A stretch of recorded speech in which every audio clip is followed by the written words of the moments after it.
இவ்வளோ நாற்று வச்சு நட்டுட்ருக்கீங்களே, இப்போ உலக போர் நடக்க போகிற மாதிரி இருக்குதே, இப்படி நட்டு நெல் அறுத்துருவீங்களா? எதுக்கு வேஸ்ட்டாக தானே ஆக போகுது? அறக்கிறோமோ அறக்கலையோ தெரில, கடவுளுக்கு தான் தெரியும். குண்டு போடுறோம், நாளைக்கு இப்போ போட போகிறோம், எனக்கு பசி எடுக்குதுன்னா சாப்பாடு எங்கேருந்து வரும்? இதுமாரி பண்ணால் தானே சாப்பாடு கொடுக்க முடியும். சாப்பிட போகிறோன்னு சொன்னாலும் பசிக்குதுன்னு சொன்னால் சோறு போட்டு சாப்பிட்டு தானே ஆகணும். அதுக்கு தான் இந்த விவசாயம், இந்த கஷ்டம். ரொம்ப ஈஸியாக இருக்குது போல் விவசாயம்.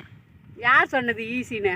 அதெல்லாம் பேசுகிறாங்க ஊரில். வந்து செஞ்சு பாருங்க, ஈஸியாகுதா கஷ்டமாகுதான்னு தெரியும். உன் நிழல்ல இருந்துக்குன்னு விவசாயம் ஈஸின்னு தான் சொல்லுவீங்க. ஒரு நாளைக்கு வந்து செஞ்சு பாருங்க, தெரியும் கஷ்டம் தான். உங்கள் ஓட்டு வந்து சூரியனுக்கு போடுவீங்களா, ரெட்டையாலை போடுவீங்களா, விசிலுக்கு போடுவீங்களா, இல்லை வந்து ஏற்கலப்பி போடுவீங்களான்னு கேட்குறேன்.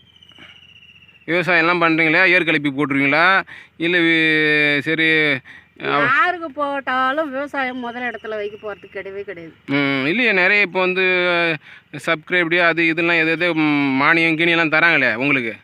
அது அந்த எலெக்ஷன் போது மட்டும்தான் பேசப்படுது. மற்ற டைம் விவசாயம் எங்கே இருக்கிறாங்கன்னு யாராவது கண்டுபிடிச்சி ஏதாவது ஹெல்ப் பண்ணியிருக்காங்களா? அவ்வளோதான்.